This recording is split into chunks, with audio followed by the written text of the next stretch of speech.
Ya de una vez, ya. Es más, ya estamos hablando. A ver, para usted, ¿qué es el derecho positivo? Explícame un poco del derecho positivo. Ay, muchachos.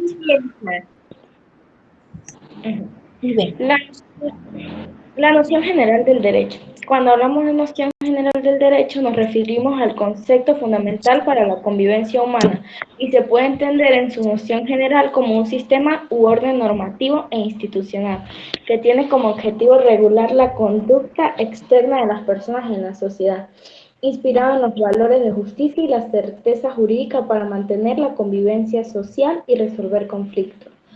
Cuando nos referimos a la noción general del derecho, podríamos decir que no se puede llegar a una definición en sí entre todos, ya que hablamos sobre las distintas concepciones de los juristas. Kant percibió que habían diferentes formas para definir el derecho o distintas opciones. Claro. Muy bien.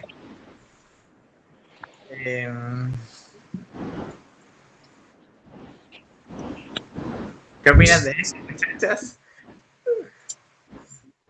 Pues sí, en mi opinión, la introducción al derecho nos enfrenta a un fenómeno complejo. No podemos tener una única definición, porque depende del autor, es que se le da el sentido a la palabra derecho. Puede ser filosófico, Claro. jurídico, social. Claro. También depende de los problemas lingüísticos, que si la ambigüedad, la variedad y la emotividad del término. Motivar.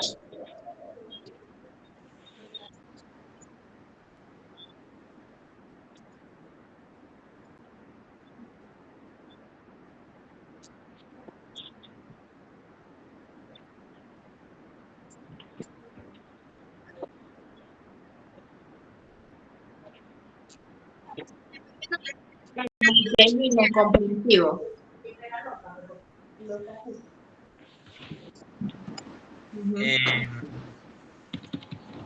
¿Cómo es posible definir el derecho? Una definición del derecho. Pues yo opino que cada uno de nosotros tiene una distinta manera de ver qué es el derecho. Entonces, ¿quién quiere empezar definiendo qué es el derecho para ustedes? Bueno, derecho.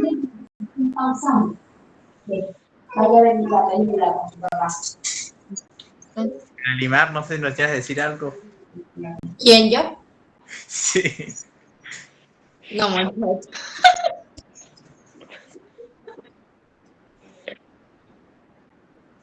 Claro, claro, hay varias formas de distinguir el derecho y todo eso, de ver las formas en las que se ve el derecho. Pero un derecho que se habla específicamente. Bueno, de diferentes disciplinas el concepto de derecho es un poquito más difícil de pues, llegar a realizarlo, no como la medicina o la contaduría, donde se puede llegar a un concepto más o menos convenido desde la primera clase. De la primera clase, claro. Exacto. Ya el derecho es algo más complejo que es bastante difícil de definir porque tiene muchos ámbitos, pues incluye muchos ámbitos en la definición del derecho. Regula la vida de las personas en la sociedad y ayuda a mantener el orden, básicamente.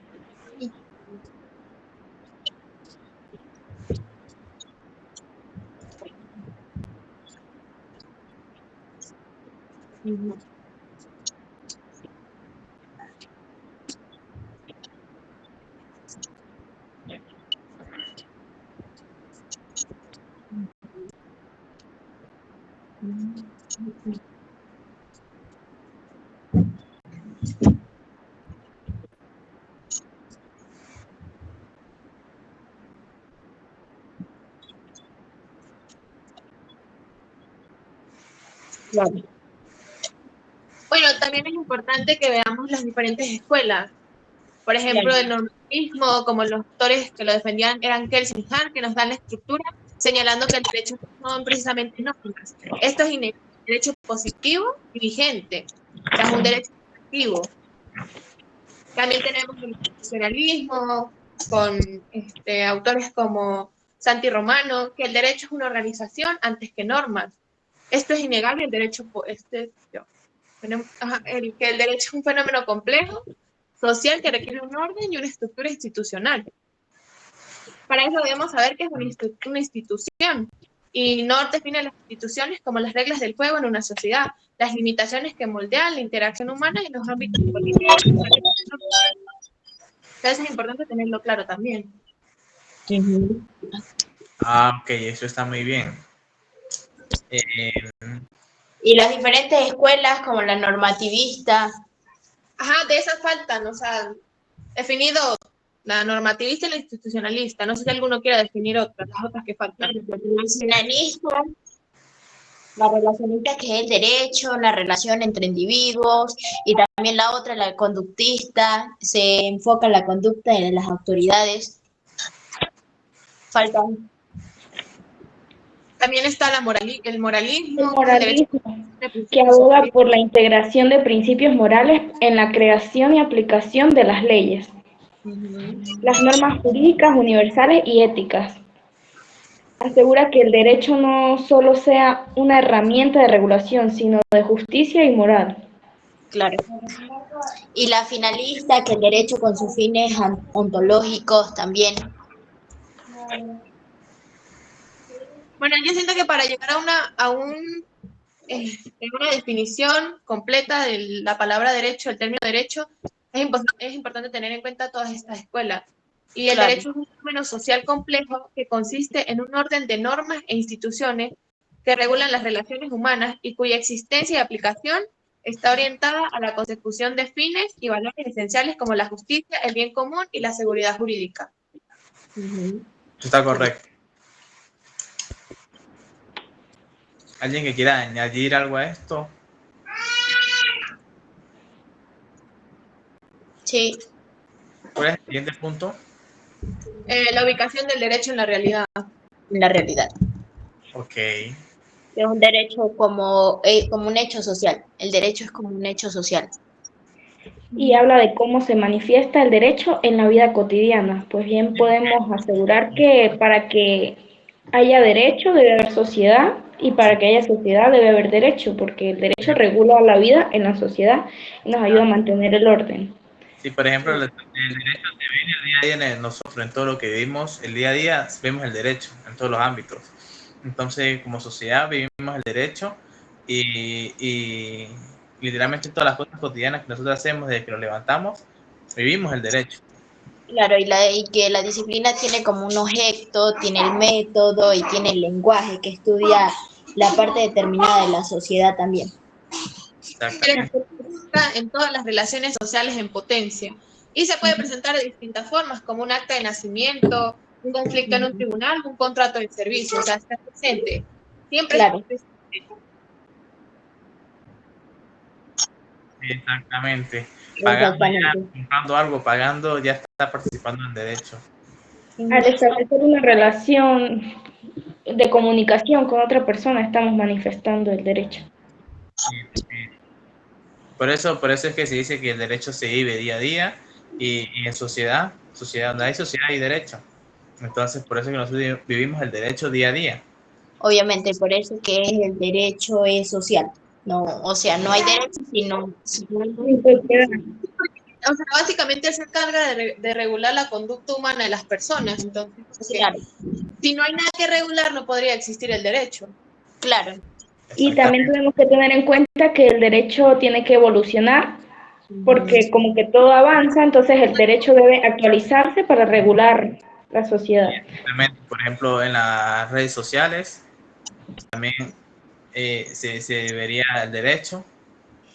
Siento que es como un punto de que también tenemos que saber manejar. En las redes sociales también se ve el derecho. O sea, se adapta a eso, pues. No sé a lo que me refiero. Más social.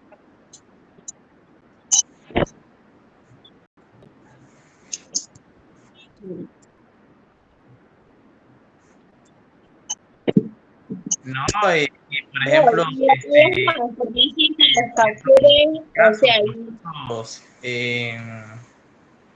casos de abogados que los hacen por videollamadas. Hay un protocolo. Ajá, ya se actualizó y se pueden hacer No, me parece que hasta pueden ser mucho más que eso, que las videollamadas, que los captures y todo eso, como todo esto se está actualizando, va a haber cosas más. Y por ejemplo, va a ir evolucionando y actualizando de forma de que vayamos avanzando la tecnología, todo el derecho va a ir avanzando, va a ir adaptándose a la forma en la que estamos viviendo actualmente y futuramente con las cosas que vengan. Y ahorita un ejemplo de esto es la IA, la inteligencia artificial, que ha cambiado muchas cosas. Obviamente. Bueno, tenemos que pasamos un punto para alto. Escuchen esto, muchachos. Esta es la ubicación del derecho en el reino de la realidad. Para ubicar el derecho en la realidad hay que alinearse la distinción de Kant entre el mundo de la naturaleza, el mundo del ser, y el reino de la libertad, el mundo del deber ser o el mundo de la cultura. El derecho no se rige por la necesidad ni el principio de causalidad. El derecho pertenece al reino de la libertad, que está regido por la posibilidad y la finalidad, como un fenómeno cultural y regla social. El derecho es una creación humana que expresa relaciones que deben ser, no que fatalmente se producen. Esto confiere un sentido y una finalidad teológica. Al pertenecer a las ciencias sociales normativas, el derecho no solo se describe en la realidad, sino también busca y valora el establecer de un deber ser. O sea, él busca lo que debe ser de las cosas. Y trata de resolver los casos de manera justa. O sea, busca la equidad, la justicia y que se resuelvan los conflictos de la mejor manera, sin llegar a conflictos. Claro. O sea, llegar a resolverlos, no empeorarlos. Esa es la acción, ¿cómo se dice? O sea, la Sí, porque del derecho. el deber ser, porque la moral, o sea, el derecho visto desde el punto moralista, él busca lo que debería ser el derecho, no lo que es. Exactamente. Claro. Entonces, pues nosotros tampoco nos podemos basar en lo que debería ser, sino en lo que es. Claro.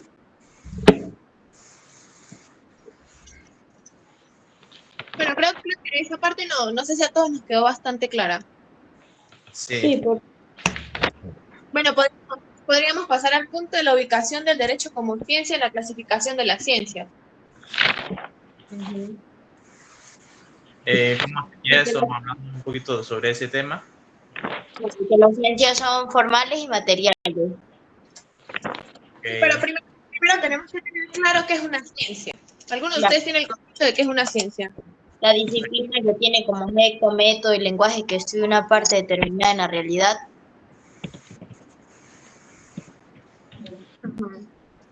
Bueno, las ciencias son las cosas que estudia la ciencia, ¿no? La ciencia estudia muchas cosas. Una disciplina. El conjunto que se encarga de conocer. Una disciplina específica, o sea, ella siempre tiene un método de estudio. Específico.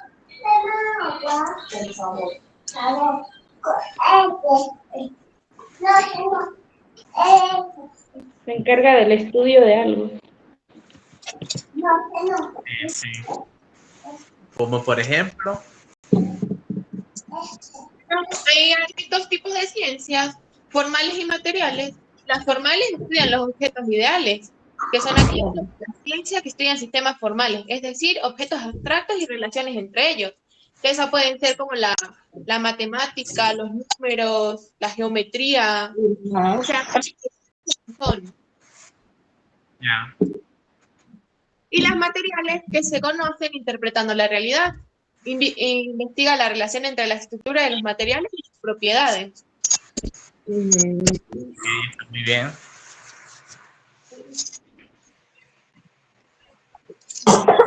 ¿Y dónde entraría el derecho? Es una excelente pregunta. No, porque esto es parte de la ciencia. Bueno, acabamos de decir que el derecho se ve en todo, ¿no? Exacto. O sea, ahí hay unas ciencias sociales normativas, que viene a ser la política, la moral y el derecho.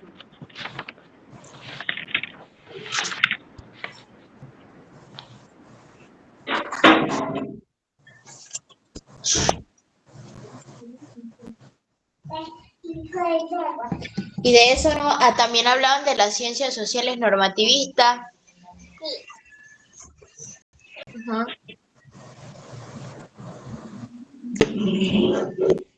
Que hay que me las dice.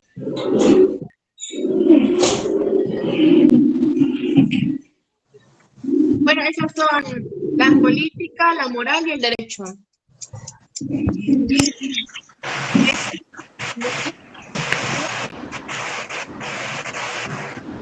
¿Alguien que quiera añadir algo a lo que dijo nuestra compañera? No. Sí, repito de nuevo. Que sociales normativas son la política, la moral y el derecho. El derecho es un objeto de la cultura. Claro. Ajá.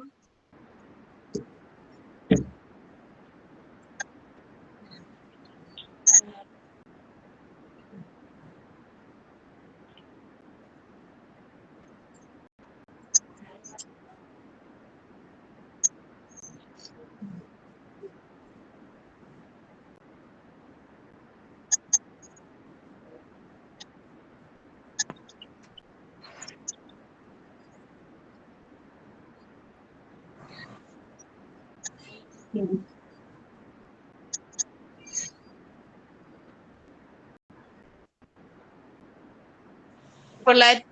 ¿Qué son los conflictos que tienen los autores?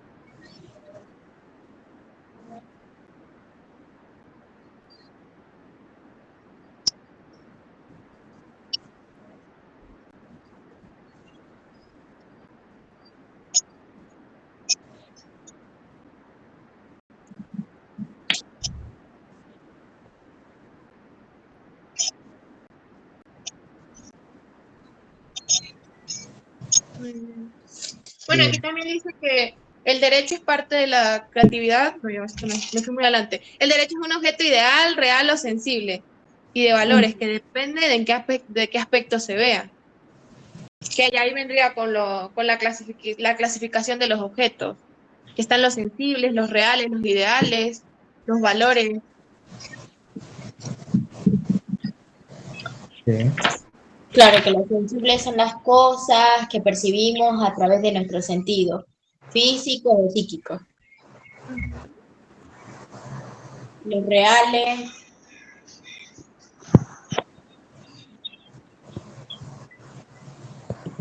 Esos de los reales, ajá, solo pueden ser captados por la razón o el intelecto. O sea, son más lógicos.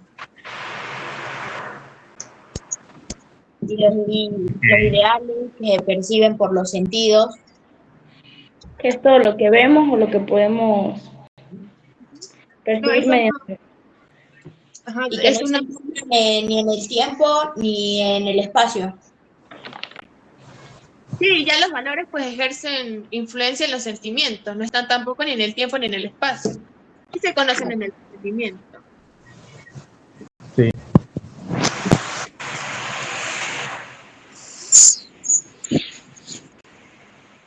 ¿Qué punto continuaría? Claro, que el derecho es un objeto ideal, que es real o sensible y valor, depende en qué sentido lo veamos también. Exacto. Creo que ya podemos pasar al siguiente punto, porque ya abarcamos todos los puntos de esta Ok. clase. Nos dice el siguiente punto. Vendría el derecho objetivo, derecho subjetivo, derecho positivo y derecho natural. Empecemos con el objetivo y el subjetivo, vamos con los conceptos de eso. El derecho objetivo es el conjunto de normas jurídicas que regulan la convivencia social y que pueden imponerse de forma coercitiva. El Estado establece estas normas a través del poder legislativo. Por ejemplo, el derecho objetivo lo podríamos ver mediante la Constitución, el Código Penal o el Código Civil. Sí, o Es la sea, son ley, de cumplimiento obligatorio. el cumplimiento obligatorio de la ley. Claro. Y el derecho subjetivo, la facultad o poder de la norma del derecho objetivo.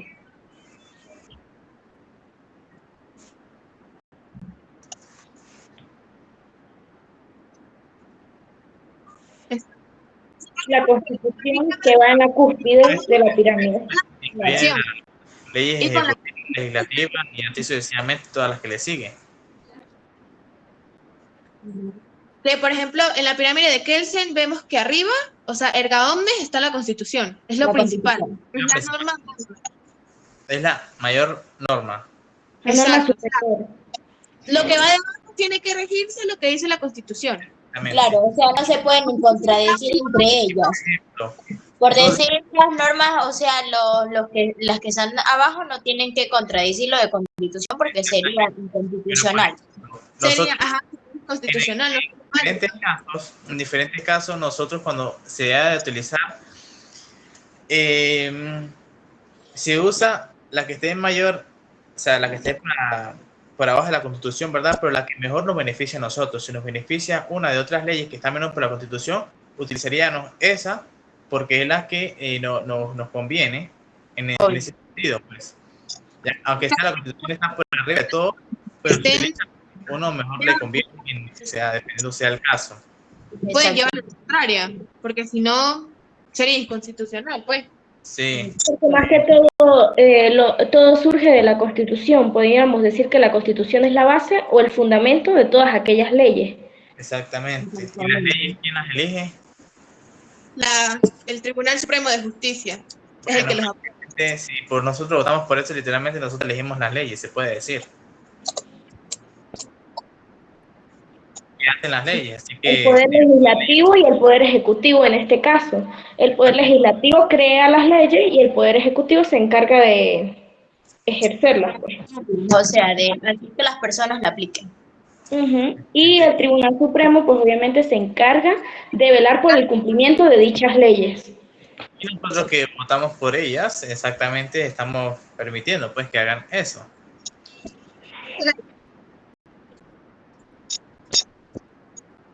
Exacto. De los ciudadanos como tal. De ciudadanos, necesariamente ciudadanos somos nosotros. Es muy importante. Bueno, aunque hay veces que la ignorancia gana y nosotros no estamos muy pendientes de esas cosas, como por ejemplo con la última reforma que le hicieron a la Constitución. Nos quitaron muchísimos beneficios y nosotros aceptamos eso. Que las personas son ignorantes y no saben lo que están eligiendo o lo que están votando. Y muchas veces es otra, hay personas que firman cosas y ni siquiera leen qué están firmando, y ahí entra la ignorancia. Okay, aquí podemos ver que las diferencias entre el derecho objetivo y el derecho subjetivo es que una es una norma y la otra es una facultad. De tenerlo en cuenta.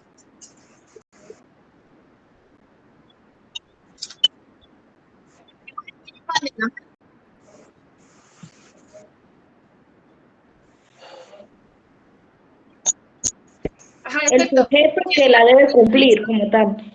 El derecho subjetivo nace por la norma jurídica, que puede ser una ley o un contrato, a través de un acuerdo de voluntades para que se pueda hacerse efectivo este derecho sobre la persona determinada. O sea, si no hay una norma, o sea, si no hay un derecho objetivo, no se puede aplicar un derecho subjetivo.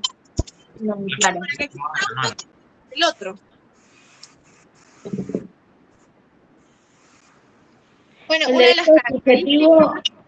El derecho subjetivo como tal hace referencia al sujeto que cumple dicha norma o que cumple el derecho objetivo como tal. Sí. Exacto. Protege más que todo el sujeto, sí. Por eso van como de la mano los ambos conceptos.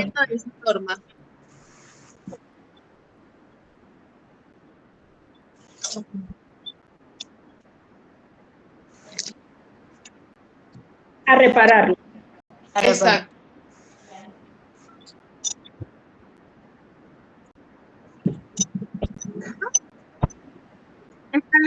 Las garantías. Exacto. Bueno, el derecho positivo es escrito, vigente y temporal. Y el derecho subjetivo es más escrito ideal. Se puede decir como que va de la mano prácticamente. Sí, básicamente. Ok, eso va junto entonces. Y ahora vamos con el derecho natural y el derecho positivo. porque el derecho natural pues, es un conjunto de principios éticos y jurídicos y inmutables, creo. Aquí dice que son principios universales y atemporales que se consideran propios de la naturaleza humana. El derecho natural se basa en la moral y se considera un marco supralegal. Pues el derecho natural es el que obtenemos y no requiere estar escrito ni establece diferencia entre las personas, pues. Uno de esos derechos, ¿cuáles serían? Claro, y el derecho natural no es escrito. El Claro, derecho de las personas, el simple derecho que se tiene por ser humano. Hacer tantas cosas. Y el comportamiento que regula el derecho natural es la prescripción de las conductas que se consideran valiosas y positivas entre sí, o sea, son las inherentes al ser humano, por ejemplo, los derechos humanos. Los derechos son Son inherentes al ser prácticamente humano. los derechos que adquirimos al nacer, son inherentes de las personas. Para el Exactamente. ser humano tiene esos derechos. exacto. Y ya el derecho positivo, el comportamiento que regula son las conductas que se adquieren de valor en razón de la propia calificación que es el derecho que se hace entre sí. Aquí yo tengo el derecho positivo, que son las leyes y normas creadas y aplicadas por el Estado. Se caracteriza por su valor formal, sin tomar en cuenta la justicia o injusticia de su contenido. Son las normas que obtiene el país, básicamente. Establece lo útil. Ok. ¿Y las características del derecho positivo? ¿Quién las quiere decir? Son los funcionales, los otros, el geográfico, inmutables.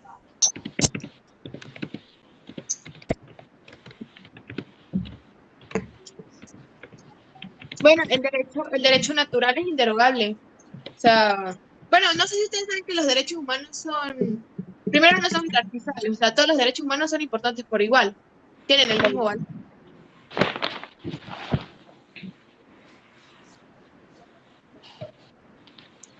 Derecho a la vida, derecho a la libertad. Los ejemplos del derecho natural es el derecho a la vida, a la libertad, a la integridad física y moral o a un juicio imparcial. Y cuando hablamos del ius positivismo, el derecho positivo, los ejemplos serían el Código Penal, las leyes de tránsito, el derecho civil, los reglamentos municipales. Claro.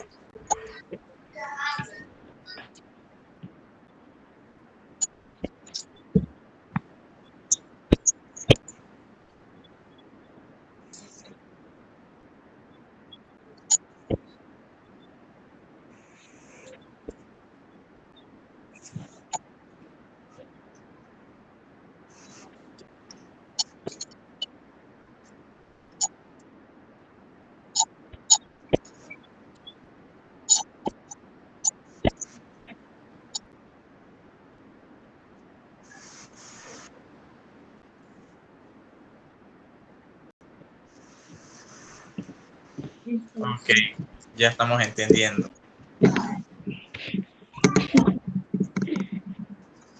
Está muy bien eso que añade. Bueno, Está bien. nos faltó decir las características esenciales del derecho subjetivo. Y del objetivo creo que también. ¿La pueden decir?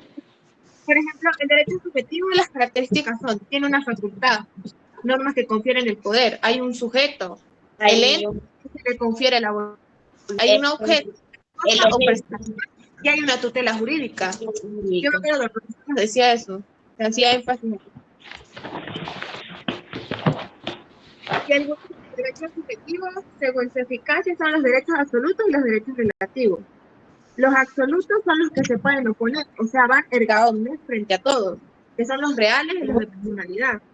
Y los derechos relativos se oponen a un individuo específico, como los derechos escritos. Eso va según su naturaleza. Claro. Los patrimoniales. Ajá. y los extrapatrimoniales. Exacto.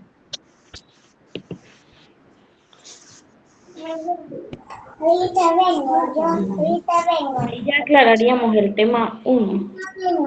Y, ok, Y que entonces, todo ser humano tiene un patrimonio también.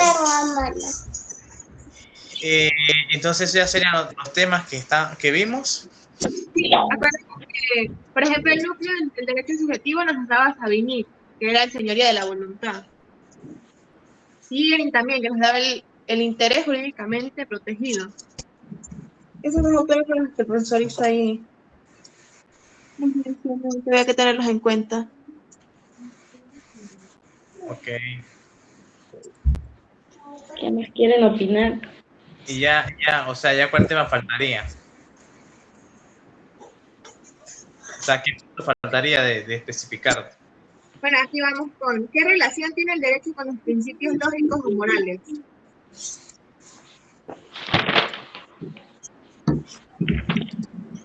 Cuatro clases de normas, ¿no? Las morales, las religiosas, el convencionalismo social y el derecho.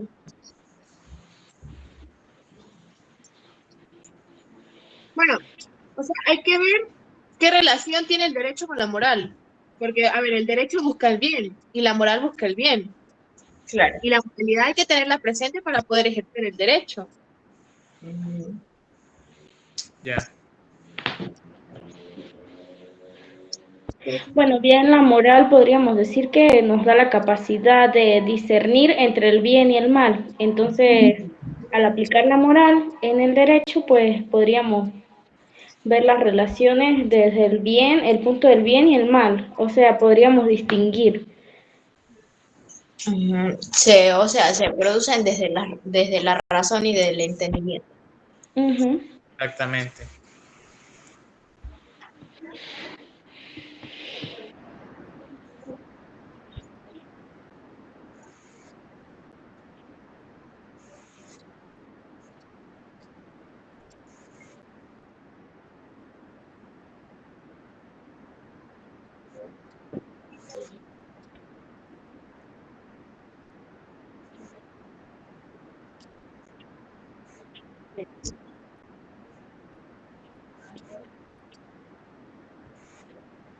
Va más Sí. con la conciencia y la mente de la razón, prácticamente. Exacto. En la teoría, sí podría haber una relación entre el derecho y la moral, pero ya llevándola a la acción es como que no, porque personas se ponían así, por ejemplo, en un caso un, de un juicio. O sea, uno se puede poner a buscar defender así, o sea, uno defiende los hechos, los derechos, no los hechos, pues.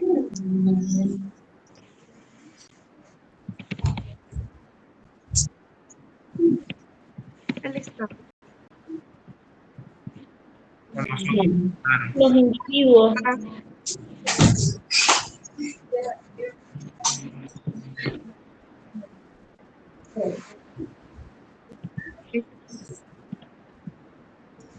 Exacto. No hay nada.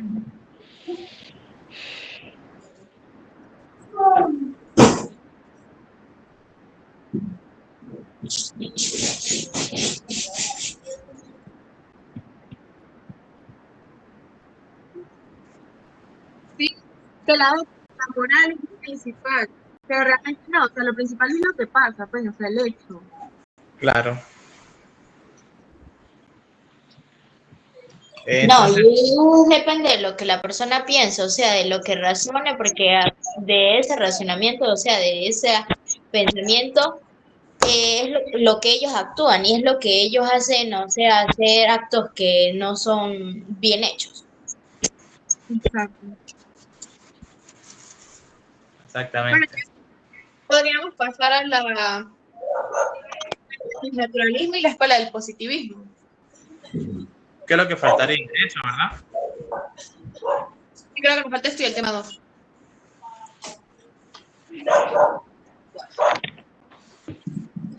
Ajá, ¿cómo sería eso? A La ver. escuela del naturalismo.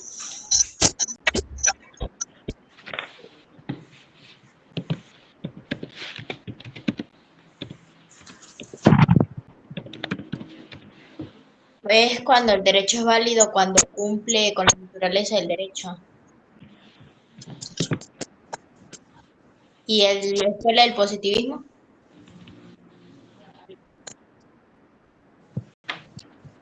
El positivismo es cuando es establecido por el organismo competente.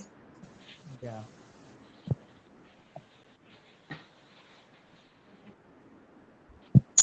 Cuando la injusticia es extrema, allí ya no habrá derecho.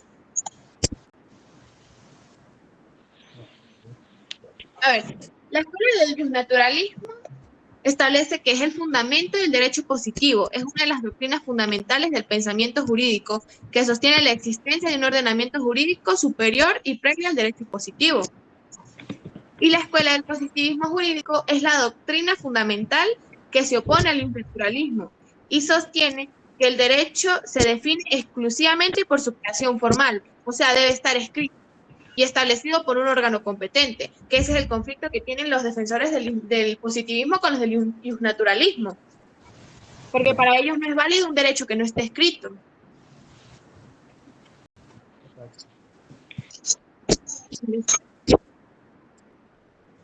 A ver, ¿a qué les voy a decir? Los opositores al naturalista, como los impositivistas, como Hans y Kelsen, sostienen que el derecho natural no puede aplicarse en el derecho porque está basado en juicios de valor, subjetivos y relativos, lo que harían que el concepto de derecho se volviera igualmente subjetivo y relativo.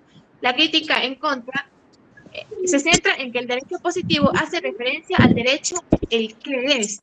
En cambio, el derecho natural hace referencia al que debe ser.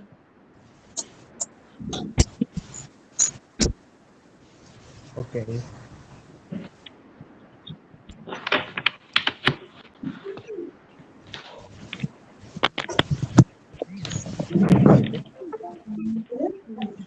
Y después de ahí vendría la definición del fundamento del derecho natural. Sí. Porque en el iusnaturalismo también dice que se divide en escuelas históricas como el iusnaturalismo teológico y el iusnaturalismo racionalista. Más que todo el iusnaturalismo teológico se basa en el derecho natural que viene de Dios. Es conocido por la revelación de Santo Tomás de Aquino. Y en el iusnaturalismo racionalista, el derecho natural emana de la razón, inherente a la naturaleza humana, que fue de lo que hablamos ahorita.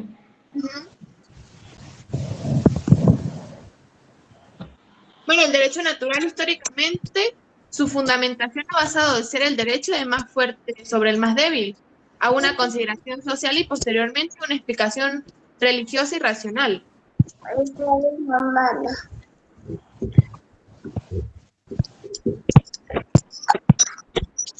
Que algunos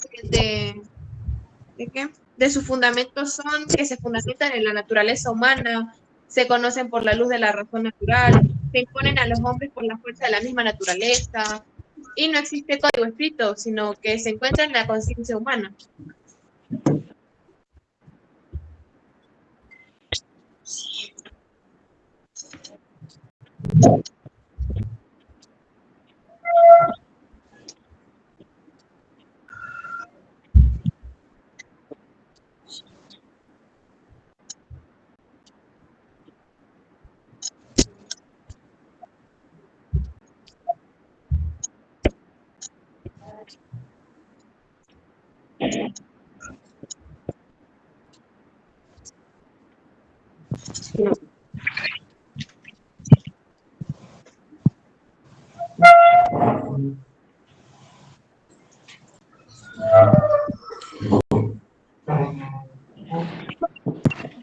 Dentro de las escuelas que definen al derecho, la noción positivista se relaciona con varias corrientes, como el normativismo, que los teóricos normativistas agrupan las definiciones del derecho que se basan exclusivamente en uno solo de sus elementos, que es la norma.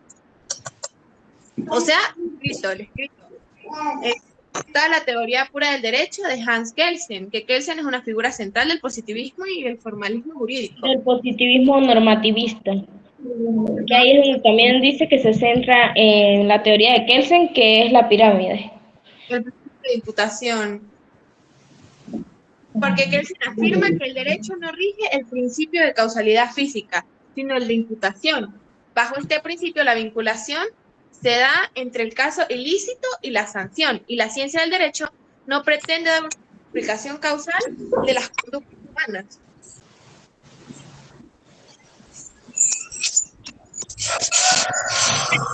En mi posición, el positivismo nos da la seguridad jurídica que la sociedad necesita. Las normas positivas, como la Constitución o el Código Civil, son el pilar de la convivencia social y su cumplimiento es obligatorio.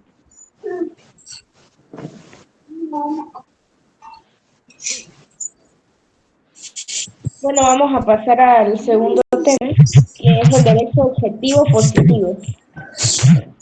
¿Quién quiere empezar?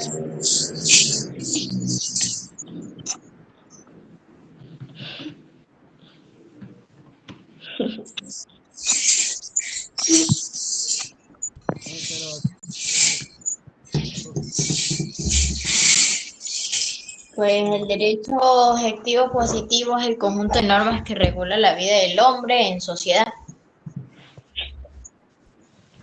Aquí yo tengo un concepto que dice, es el concepto más común y operativo del derecho. Se refiere al conjunto de normas jurídicas escritas y vigentes, creadas por el ser humano, es decir, el Estado, en un lugar y momento determinados para regular la conducta social.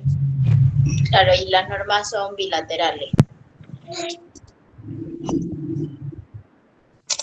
Y hablamos nuevamente de que se refiere al objetivo, derecho como norma, y al positivo, derecho puesto o establecido por la voluntad humana.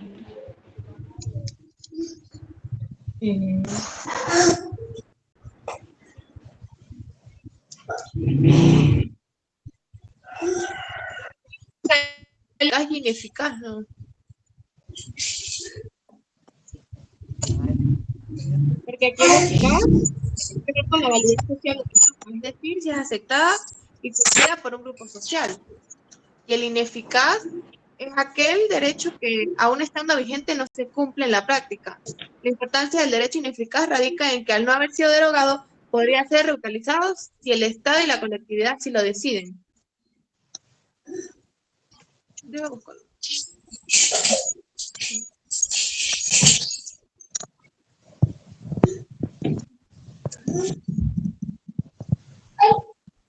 O sea, uno se cumple si es aceptado por un grupo social.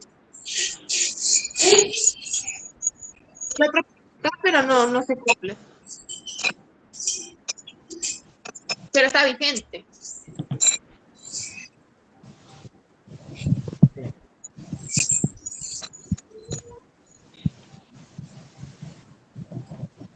Ajá, entonces vendríamos con el derecho vigente, el derecho derogado y el derecho histórico. Ahí viene. El derecho vigente implica que el Estado, el órgano social competente, puede exigir el cumplimiento en un lugar o el tiempo que la norma establezca. El vigente básicamente podríamos decir que es el que está actualmente en vigor o el que se cumple obligatoriamente en la actualidad. Ok.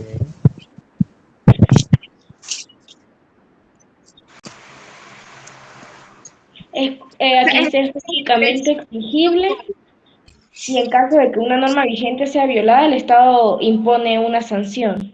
Exacto.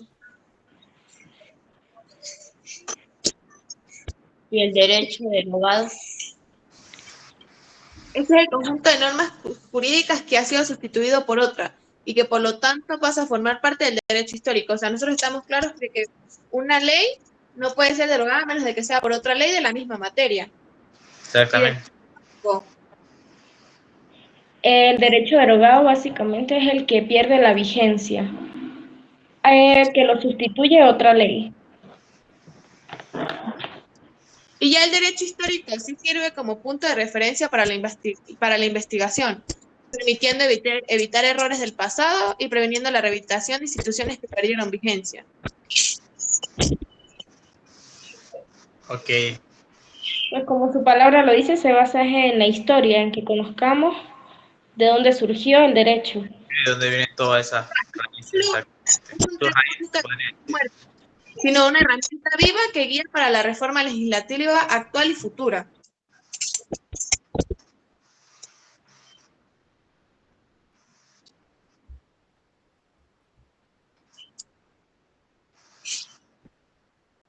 Exactamente. Ahí se basa todo lo que es el derecho. El derecho romano se basa todo lo que, donde vienen los derechos civiles. Y de esa base, de esa Claro, el Desde derecho también muy es importante a la actualidad. pensar para nosotros. del derecho. Exactamente. Viene Bueno, de la monarquía. el sustantivo y adjetivo. Sí. Que fue la ley de las 12 tablas. Sí.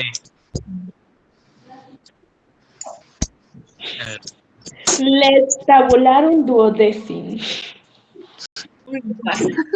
Gracias a Dios yo no veo romano. Todavía. le toca. Tercer- Bueno, entonces ya esto quedaría hasta aquí o qué más faltaría para terminar. Falta el derecho sustantivo y derecho adjetivo. Ok, Y nos falta el derecho estatuto y constitucionario y el público y privado.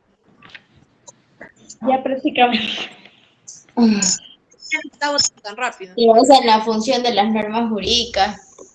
ok, entonces ¿quién nos hace un resumen para hablar Derechos y y para garantizarse el definir ya cumplimiento. cada quien su punto y A ver, el derecho sustantivo es el que establece los deberes y derechos de los ciudadanos. Se dice Claro. que establece el qué. Un ejemplo es el derecho a la propiedad, el deber de no matar y los establecidos en el Código Civil o Penal. Claro, y garantizar su cumplimiento. Aquí dice que son derechos y obligaciones de las personas y define las conductas ilícitas y sus sanciones, básicamente. El adjetivo. Y el sustantivo es el conjunto de normas jurídicas que establecen los deberes y derechos de los ciudadanos. Yo creo que los mezclé todos. El sustantivo era el que dijimos que son derechos y obligaciones que define las conductas de los ciudadanos. Ajá. Se dice El adjetivo son normas que garantizan el ejercicio de los derechos, así que se había mezclado.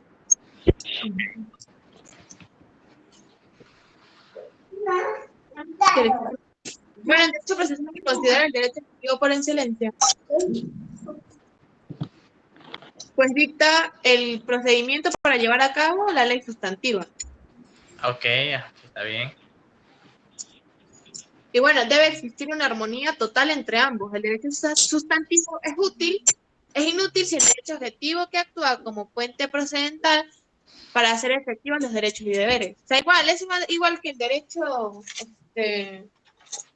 adjetivo y sustantivo, ellos van de la mano, se necesitan el uno al otro. Claro. Ok, muy importante y muy Que debe haber armonía entre ambos. exactamente. Bueno, aquí yo tengo lo que el profesor dijo de la derogación explícita, implícita y la abrogación por referéndum. Que eso le explicaba con el derecho vigente, derogado e histórico. La derogación explícita ocurre cuando la derogatoria se efectúa de una manera expresa. La derogación implícita ocurre cuando la derogatoria se efectúa de una manera tácita. Y la abrogación está en el artículo 218 de la Constitución de la República Bolivariana de Venezuela. Ninguno tiene la Constitución ahí. No, Sí, yo creo que sí. bueno, Búscala a ver a qué se refiere esa abrogación por referéndum. El artículo 218. O derogación por referéndum. Ajá. Artículo 218. Sí. 218. Ajá, dice. Las leyes se derogan por otras leyes y se abrogan por referendo, salvo las excepciones establecidas en esta Constitución. Podrán ser reformadas total o parcialmente. La ley que sea objeto de reforma parcial se publicará en un solo texto que incorpora las modificaciones aprobadas.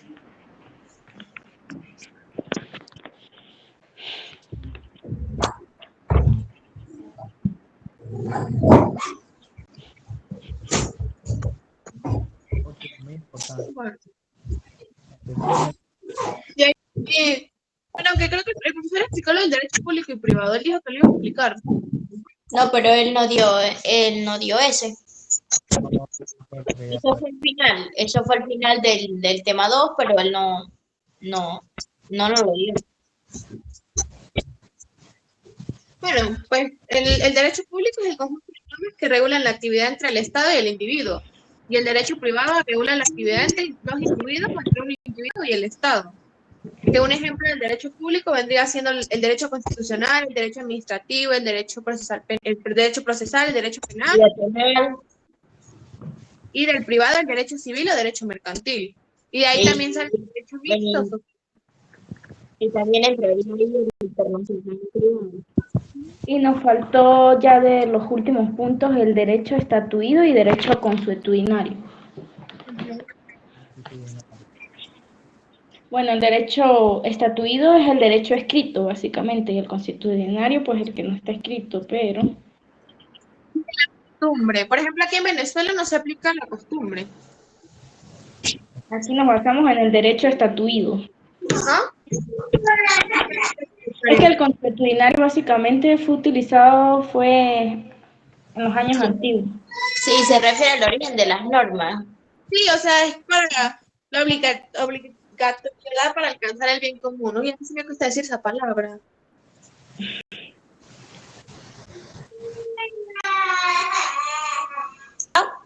Y básicamente Venezuela se rige por el escrito. Derecho escrito.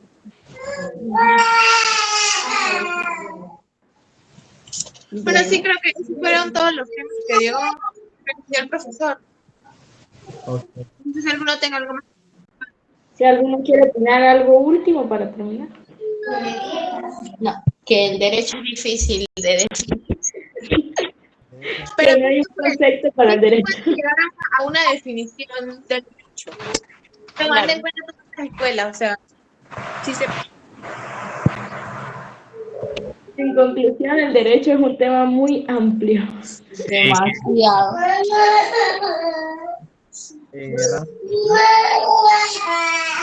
Como tal, no hay una definición como tal que uno diga es el derecho. Aspecto, y nosotros básicamente vivimos el derecho día a día, entonces por lo cual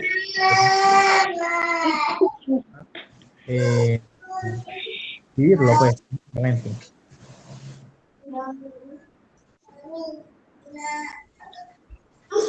Punto ya es como de Bueno, Bueno, ya. chao.